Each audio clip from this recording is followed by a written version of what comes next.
Sesaat lagi, Anda akan ikuti Titik Berangkat bersama Fuad Adi, penulis dan founder Cycle Institute.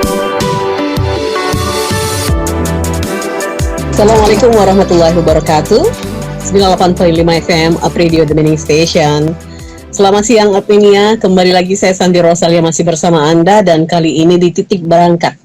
Program yang hadir setiap hari Jumat selepas Up News jam 11, hanya di 98.5 FM. Dan Anda bisa mendengarkan siaran ini melalui live streaming juga di upradio.id. Silahkan download aplikasinya di Play Store. Kemudian juga Anda bisa bergabung di line WhatsApp kami 087833300400 dan juga bisa melalui chat di Upradio SMG Instagram Live. Siaran ini juga bisa Anda simak. Nah, langsung saja di ujung Instagram @fuadadi75 kita akan menyapa Kang Fuad. Beliau adalah founder Cycle Institute dan juga aktivis IBAN, and then juga beliau ini direktur iya ya Kang ICSP Kota Semarang. Banyak sekali nih amanahnya, jadi sebutkannya satu persatu itu banyak banget. Assalamualaikum Kang. Waalaikumsalam warahmatullahi wabarakatuh. Sehat Kang? Sehat. Alhamdulillah. Alhamdulillah. Iya. Aku tuh belum sempet takziah ke jenengan loh. Doanya sudah sampai, alhamdulillah. Iya. Baik. Kang, hari ini sudah disiapkan menemukan tujuan hidup dari Titik Berangkat yang sudah disiapkan oleh teman-teman dari redaksi. Nah, itu yang sempat ice breaking tadi. Begitu saya membuka Instagram, belum saya live-kan, saya tanya kepada salah satu tim redaksi kami, Hana, tujuan hidupmu apa? Dia ketawa. Apa ya? Nah, ini kan satu hal yang ya barangkali secara tidak sadar ya kita hidup-hidup aja gitu ya. Kita tidak menyadari tujuan hidup apa, sehingga begitu ada pertanyaan yang dilontarkan dan pertanyaan itu kelihatannya menggelikan gitu ya. Gimana nih Kang Fuad? ya karena kalau saya di industri saya itu memang ya kita itu terakhir bukan karena kemauan kita, jadi mungkin aku untuk apa lahir gitu bisa jadi kan nggak pernah terpikirkan gitu apa gitu ya. Nah itu sehingga ketika benar ya, susah kita mendefinisikan kadang tujuannya apa gitu. Kalau soal mendefinisikan kemauannya apa mungkin orang banyak lebih bisa jawab. Tapi kemauan itu menuju kemana gitu, nah itu kan lebih sulit lagi. Jadi ketika dia ketawa saya bilang ini serius loh aku tanya. Nah untuk itu kita akan simak dulu ya Kang ya, satu ilustrasi dari Kang Fuad. Titik Berangkat kali ini menemukan tujuan hidup. Upmania, setiap perjalanan dimulai dari titik berangkat dan setiap yang dimulai akan menuju titik akhir. Titik Berangkat merupakan ruang refleksi mengasah kesadaran untuk menilik rute perjalanan hidup yang sedang kita tempuh menjadi pengingat akan tujuan akhir kita. Inilah Titik Berangkat bersama Fuad Adi, founder Cycle Institute.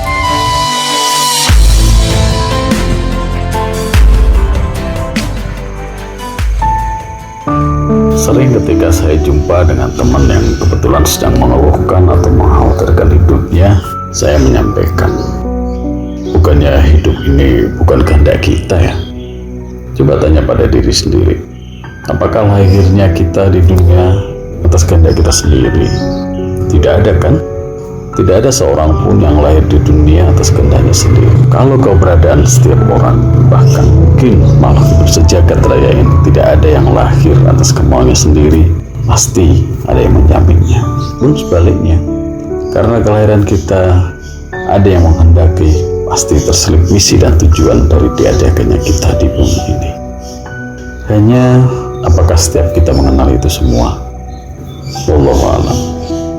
Tetapi saya yakin setiap manusia yang sadar pernah mempertanyakan keberadaan dirinya sendiri, apalagi saat sedang terpuruk, setidaknya ia akan bertanya, buat apa saya mesti ada di sini? Untuk apa saya dilahirkan? Memang tidak mudah menemukan tujuan hidup. Saat ditemukannya pun tidak serta-merta menjadi keyakinannya. Hari ini menemukan tujuan hidup, beberapa tahun kemudian bisa jadi berganti seiring dengan kematangan hidupnya. Dan saya kira celaka jika kita tidak pernah menemukan tujuan hidup, karena rasa sia-sialah yang akan kita temukan.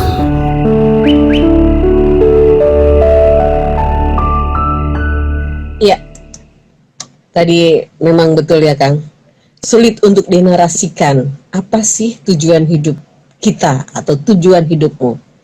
Tapi dalam laku itu apakah sudah bisa menemukan titik dari apa yang proses menuju tujuan hidup kita itu kan? Dari lakunya saja. Iya, saya jadi berpikiran begini malah. Jangan-jangan memang tujuan yang sangat-sangat jelas gitu. Bagi sebagian besar orang diciptakan itu menjadi sebuah misteri yang itu selalu dicari kan. Jangan-jangan tujuannya memang ditempatkan di situ. Nah, saat kita mencari itu, lalu kita terdorong kan untuk mengetahui, dan begitu pencarian itu dijalani, apa yang kita butuhkan adalah ya proses belajar untuk lebih mengenali lagi arah saya itu kemana, saya itu punya memaknai hidup seperti apa. Nah, jangan-jangan dengan tidak mudahnya kita mendefinisikan akan tujuan hidup kita itu, ya itu justru mengajarkan betapa pentingnya sebuah proses itu daripada tujuan itu sendiri mungkin. Nah, pada sisi baiknya begitu, dua-duanya bisa baik juga sih. Ya. Kalau kita tidak bisa menemukan itu, berarti kita memang dituntut untuk terus bisa berproses menemukan tujuan itu.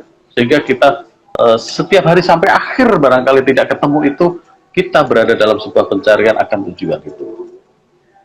Tetapi sisi baik lagi ketika kemudian tujuan itu kita bisa yakini di tengah perjalanan kehidupan itu, maka ya baik juga kan ketika kita itu menjalaninya dengan satu fokus di situ. Oh, saya itu memang untuk mengarah ke sini.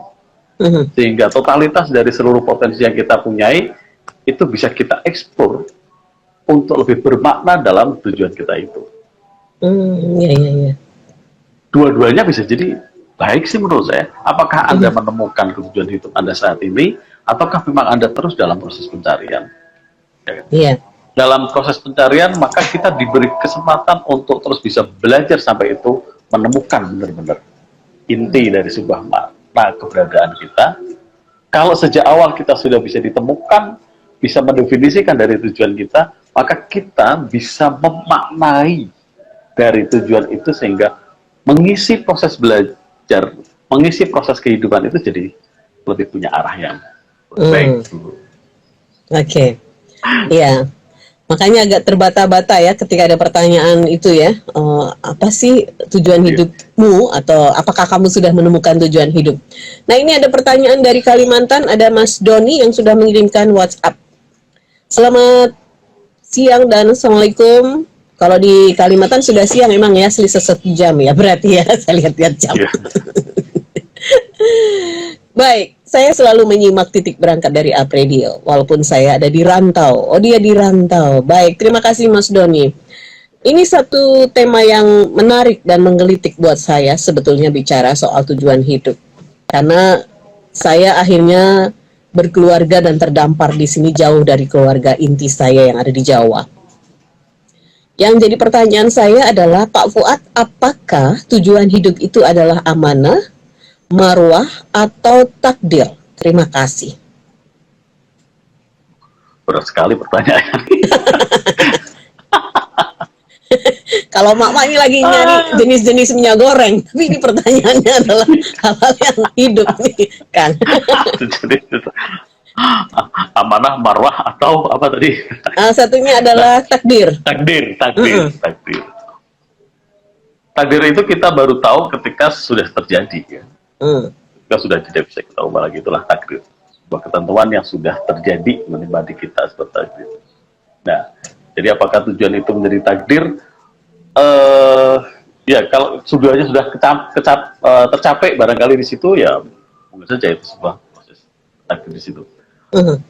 Lalu kalau saya memaknai sih,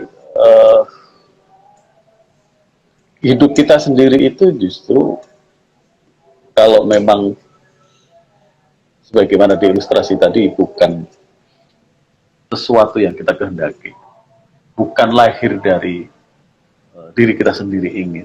Ada nih namanya Fuad di dunia ini, ada Santi yang itu ada di sini, itu bukan. Bagi saya justru memang pada masing-masing kita ini mengandung sebuah amanat, mengandung sebuah mandat, dan misi yang sudah dipatrikan di dalam keberadaan kita di dunia ini. Saya berpikir begini juga. Saya misalnya, saya sehari-hari katakan hidup di rumah saya yang berada di satu komplek ini. Di sisi lain, bahwa saya ini juga menjadi bagian dari populasi dunia yang kalau tidak salah 7 miliar sekarang orang yang ada berada di bumi, ya kan? Nah, bukan tidak mungkin. Kenapa saya ada? Saya ada, lalu saya hidup di Semarang, lalu saya tinggal mulai dari di selingkungan rumah yang saya tempati. Siapa tahu bahwa di antara misi hidup saya itu adalah menjaga sejengkal bumi di mana saya menempati itu. Ya kan? Ya. Dengan adanya saya di situ misalnya, saya setidak-tidaknya memperdulikan bagaimana kebersihan ada di situ. Atau dari sisi keluarga, setidak-tidaknya saya menjaga kerekatan, harmonis di antara orang-orang di sekitar saya, tetangga saya. Nah, siapa tahu bahwa adanya saya itu untuk menjaga itu. Memperhatikan tetangga sebelah rumah saya, sebelah depan saya, atau kemudian mendengarkan manusia lain yang ada di sekitaran saya, gitu. Merawat di mana tanah saya ada di situ. Ini juga menjadi bagian dari sebuah bumi. Karena ya sejatinya kita ini menjadi satu kesatuan juga kan dalam konteks makro sebagai spesies yang namanya manusia. Dan juga yang tinggal di bumi yang satu ini yang dihuni oleh sekian miliar manusia itu. Siapa tahu bahwa peran kecil di situ itu menjadi berarti ketika bayangkan kalau kita tidak melakukan dengan peran yang baik pada lingkungan terdekat kita masing-masing, seperti apa kejadiannya? Ketika itu terakumulasi secara makro lebih besar. Jadi di situ barangkali akhirnya mengandung amanah. Dan peran-peran kecil ini ternyata berarti. Makanya kan kalau kita melihat kampanye-kampanye menjaga bumi dan seterusnya, kenapa itu bisa dilakukan dari kecil bagian yang lingkungan terdekat kita? Karena begitu itu semua dilakukan bareng-bareng, semua menjaga kebersihan bumi, bareng-bareng peduli terhadap keberadaan bumi. Nah, 7 miliar orang ini akan merawat dan dengan baik. Meskipun bumi ya tetap aja akan begitu kita rawat atau tidak, dia akan berevolusi dengan diri. Nah, tapi setidaknya ada peran kita di situ. Nah, barangkali itu yang menjadi amanah. Kalau soal marwah, nah marwah kemudian bisa jadi ketika kita sudah menemukan sebuah makna dalam tujuan itu, kita benar-benar menjaga, menempatkan itu sebagai marwah karena inilah mandat yang harus saya rawat untuk bisa saya lakukan atas terbukanya saya memiliki misi dalam kehidupan ini. Tentu itu jadi bisa jadi populasinya menjadi ini orang-orang spesifik mungkin ya. Tentu saya meyakini jumlahnya akan lebih sedikit. Yang orang sadar betul menjalani proses kehidupan ini dalam pencapaian-pencapaian tujuannya yang terumuskan secara konsisten gitu. Nah, itulah proses marwah. Jadi ya bisa berada dalam 3 spektrum itu. Menurut saya. Iya, ini kalau sudah menemukan self awareness, maka marwah itu akan dijalankan dengan amanah tadi ya. Mas Doni, thank you untuk Kalimantan ya. Jadi selamat beraktivitas di sana juga. Dan kita ketemu sekarang dengan WhatsApp berikutnya dari Istiqomah dari 081228 15 sekian. Assalamualaikum warahmatullahi wabarakatuh. Selamat siang Apredio. Saya pendengar Apredio dari Kendal. Oh, jadi tetangga Semarang ya, deket. Pak Fuad dan juga Mbak Santi, pertanyaan saya adalah saya itu selalu mengatakan dalam diri saya bahwa tujuan hidup saya adalah membahagiakan orang tua dan juga menjadi insan yang bermanfaat bagi orang banyak atau masyarakat. Apakah ini tidak cukup untuk saya apakah ini tidak cukup saya narasikan dan untuk bisa saya terjemahkan dalam sebuah perbuatan? Mohon petunjuknya, terima kasih. Wah, namamu Istiqomah, bagus banget. Iya, penerjemahannya ini yang tidak gampang gitu. Satu misalnya, aku punya tujuan hidup untuk membahagiakan orang tua. Lalu pertanyaannya, apakah memang kebahagiaan orang tua itu tergantung dengan dirimu misalnya? Sebagai sebuah rumusan, saya pikir sah-sah saja kita memiliki sebuah tujuan semacam itu. Tapi tentu pendefinisian dan penerjemahannya di dalam keseharian itu akan sangat berbeda. Kalau memang ini kan kemudian kita bisa mengkoreksi, kita bisa merefleksikan ya. Iya. Kalau tujuan adalah membahagiakan orang tua, tentu akan sangat indah ketika sungguh-sungguh bagaimana kita itu bisa merawat dan menjaga orang tua menjadi, ya tadi, kalau konsisten dengan bahagia itu, orang tua kita akan selalu bahagia dengan adanya kita. Itu tentu akan sangat indah gitu ya, seandainya begitu. Dan mungkin masing-masing pribadi kita pun punya dorongan yang sama kepada orang tua, itu akan membuat bahagianya. Nah, hanya pertanyaan saya tadi itu, apakah memang kebahagiaan orang tua itu bergantung dengan keberadaan saya? Nah, sebagai sebuah niatan yang itu dirumuskan dalam sebuah tujuan, bagi saya ya tinggal diwujudkan saja. Apa-apa yang mesti dilakukan agar bagaimana orang tua tidak terluka, bagaimana orang tua bisa merasa selalu ada manfaat dari keberadaan kita. Nah, detailnya tentu akan lebih complicated lagi. Lalu ya banyak orang juga mengatakan untuk tujuan saya itu untuk memberi manfaat. Bahkan kayaknya pernah sih kita mendiskusikan soal ini juga gitu kan. Seberapa manfaat, lalu saya pernah mengkoreksi waktu itu, kalau memang tujuan kita itu adalah memberi manfaat, seberapa kita itu sungguh-sungguh menyediakan diri untuk setiap orang itu mengambil manfaat dari diri kita. Katakan, ya di kenyataannya, saya sendiri misalnya, saya butuh waktu untuk me time saya misalnya, atau saya butuh waktu untuk keluarga saya. Nah, ketika itu terjadi perbenturan waktu antara saya harus menyediakan waktu untuk keluarga atau untuk diri saya sendiri, sementara orang lain ini juga butuh, yang mungkin jangkauannya lebih luas lagi ini juga membutuhkan saya misalnya. Ada sebuah komunitas yang itu lebih butuh. Nah, bagaimana merealisasikan ini? Itu juga bukan sesuatu yang gampang.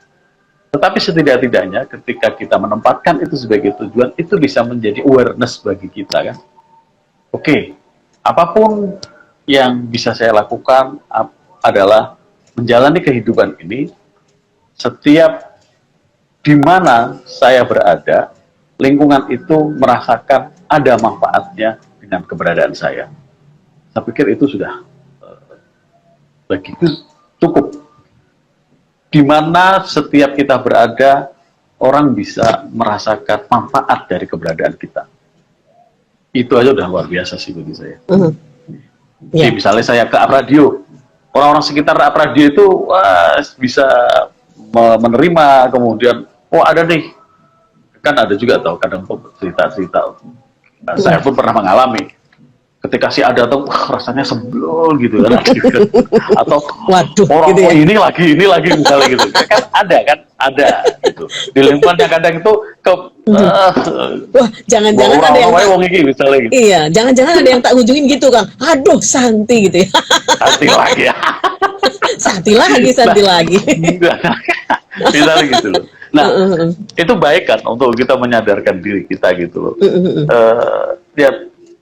Ya karena apa ya? Ya karena di realitas itu tidak semua apa yang ada di dalam benak itu bisa kita sampaikan.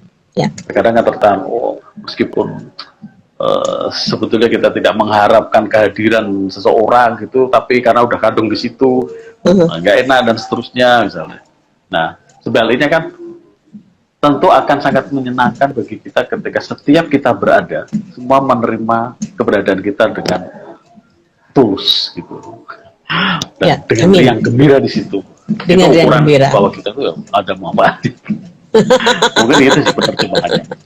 Kalau kita mendefinisikan diri punya tujuan untuk manfaat kepada orang, tetapi begitu keberadaan kita itu ternyata menjadi gangguan buat orang lah, itu perlu kita pikirkan ulang. Men-set up diri sebagai pribadi yang bermanfaat itu sudah benar-benar tercipta di situ. Mau belajarnya ke sana sih kali ya. Iya. Jadi dilihat kembali titik berangkatnya, gitu ya, Kang ya. Oke, lanjut lagi. Ini kayaknya tema yang cukup menarik karena WhatsApp cukup banyak juga. Kita buka lagi, ada Citra di Semarang saja. Jadi kan Semarang ada Semarang Atas, Semarang Timur, Semarang Barat. Semarang saja. Semarang aja ada. Gak tau wilayah mana, Semarang aja. Citra di Semarang aja. Pak Fuad dan Mbak Santi, selamat siang. Salam sehat selalu untuk kalian berdua yang luar biasa. Terima kasih. Pertanyaan saya adalah, Pak Fuad, bagaimana caranya ya memberikan menyampaikan sebuah komunikasi ketika kita dalam berbenturan waktu yang sama-sama penting antara keluarga dan juga masyarakat. Sementara keberadaan kita di masyarakat juga sangat dibutuhkan, dalam arti karena saya ini menjadi bagian dari pengurus di sebuah di mana saya tinggal. Bagaimana saya menyampaikan itu sehingga tidak ada yang merasa terugikan atau terluka. Sulit membagi waktu. Terima kasih, Citra. Ini tadi yang sempat disampaikan Kang Fuad ya, menjadi pribadi yang bermanfaat. Nah, ini berbenturan tadi. Berbenturan. Saya kok percaya begini. Ketika memang kita itu menyampaikan dalam kondisi ketulusan yang apa adanya, meskipun itu mungkin tidak ringan, tapi akan lebih mudah bisa diterima. Dan dalam kasus yang semacam ini, kalau dari pengalaman saya sendiri maka yang pertama kali saya harus bisa selesaikan adalah diri saya sendiri. Ya. Dengan menghitung konsekuensi dari sebuah pilihan. Lalu ketika saya sudah mengambil prioritas, karena begini, tidak ada prioritas itu yang nomor 2, pasti nomor 1. Ketika nomor prioritas itu sudah dipilih, yang ini otomatis tidak setara. Meskipun kita bisa menyampaikan sebetulnya sama-sama berat gitu, tapi faktanya bahwa kita ada situasi yang memang harus memilih. Dan ketika sudah memutuskan memilih, ya sudah sampaikan saja bahwa hari ini saya sedang harus memilih keluarga saya, tanpa mengabaikan ini bahwa peran saya barangkali bisa digantikan, atau saya akan mengganti peran ini lain hari dengan kualitas yang tidak beda ketika hari ini saya bisa melakukan. Lalu ya mesti bersiap atas konsekuensi. Ya saat memilih itu maka ada risiko bahwa kita juga akan satu terlewati pada yang tidak kita pilih kan? Tetapi bagi saya menjadi sadar diri saja, sadar diri ya apapun dalam kehidupan itu kemudian akan berada dalam sebuah batas-batas yang itu kita tidak bisa menentukan untuk semuanya. Tetapi kita bisa untuk tidak mengabaikan. Tidak mengabaikan ini artinya kita tetap untuk memberikan ruang-ruang yang akhirnya tidak menjadi pilihan kita pada waktu itu, dan kita bisa menggantinya dengan kualitas yang sebanding. Nah, tapi kuncinya kembali lagi mesti selesai dari diri kita sendiri. Iya. Begitu kita sudah memilih, ya sudah, yakinlah ini sebuah pilihan yang ya sudah ada konsekuensi yang kita siapkan gitu. Kalau saya sih gitu. Iya. Itu Mbak Citra di Semarang saja. Nah, kalau memang sudah terbiasa berkomunikasi atau berada di lingkungan itu dan kita hadir, saya kira komunikasi itu bisa dibangun ya dengan reason yang mungkin sangat logis. Masyarakat bisa memahami ketika memang pilihan itu bukan pilihan pada masyarakat, mungkin Mbak Citra. Masukannya sebegitu ya, yang apa saya alami begitu, karena memang ketika ada skala prioritas dan itu kita terpaksa tidak memilih lingkungan itu dan memilih ke yang urgent atau keluarga, itu disampaikan dengan baik-baik, mungkin perannya diganti ya dengan misalnya saya tidak hadir tapi saya bisa melakukan ini atau memberikan advice, itu mungkin bisa dilakukan Mbak Citra. Oke, semoga bisa memberikan sedikit masukan ya, karena kita juga lagi belajar sebetulnya. Begitu Mbak Citra di Semarang aja. Baik, sekarang ada Indah di Batang. Selamat siang Apredio, Pak Fuad. Bagaimana cara menemukan tujuan hidup agar saya bisa melakukan segala hal itu dengan fokus? Karena saya ini pribadi yang suka berubah-ubah visi hidupnya. Terima kasih. Mohon masukannya. Indah. Ini dialami banyak orang juga kan. Cuman apakah benar yang berubah-ubah itu dari sebuah visinya ya? Kalau bagi saya sih visi itu mungkin penggalan-penggalannya itu bisa terlihat berubah-ubah. Tetapi begitu bisa kita kerucutkan, kemudian kita lihat desain besarnya, misalnya kayak tadi. Mungkin hari ini saya saya fokus kepada urusan dunia olahraga. Lalu lain kali nanti saya mungkin fokus terhadap dunia asosiasi apa lagi. Nah, itu menjadi berubah-ubah. Kadang jadi ini, kadang jadi ini. Tetapi ketika spektrumnya itu kita konsisten, dimanapun lah, sepanjang orang itu memang kemudian bisa melanjutkan yang tadi ya. Ada sisi manfaat yang bisa kita lakukan di situ. Akhirnya kan visinya itu ya dimanapun aku berada menjadi aku bisa berguna di situ, ya kan. Penerjemahan itu bisa berubah-ubah. Tetapi pada ujung capaian yang paling tinggi, kalau kita bisa menemukan, tentu akan terlihat benang merahnya itu, connecting dot-nya itu, saya percaya kok itu akan terlihat gitu ya. Ya, misalnya nggak tahu, pengalaman Mbak Santi sendiri. Dari hari ini ketika ditarik mundur 10 tahun yang lalu, adakah sih benang merahnya gitu? Ya. Saya percaya kok ada gitu. Yang akhirnya konsisten berada pada pemaknaan terhadap apapun posisi dan peran yang Mbak Santi duduki di situ.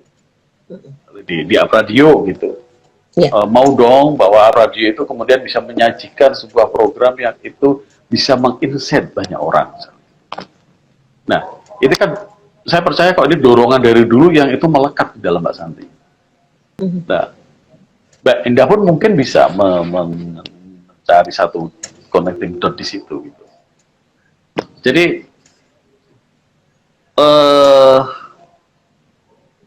menemukannya adalah tentu dengan proses mengenali setiap saat dari apa yang kita lakukan. Lalu mencoba menarik garis besarnya, gambar besar dari yang sudah kita lakukan itu menuju kemana sih? Gitu. Nah, barangkali aja di situ bisa dilihat. Ini mungkin akan lebih detail kalau kita bisa interaktif dengan Mbak Indah ya. Apa saja sih melakukan apa gitu. Tapi setidak-tidaknya begini. Apa yang kemudian hari ini diyakini Mbak Indah sebagai sesuatu yang memang ada nilai gunanya bagi Mbak Indah sendiri dan lingkungan sekitar, ya sudah, pegang aja itu dulu. Ya. Kemanfaatannya menjadi terus ada gitu. Baik, itu ya Mbak Indah ya. Jadi kapan-kapan boleh Mbak Indah kita undang ya untuk kita sharing.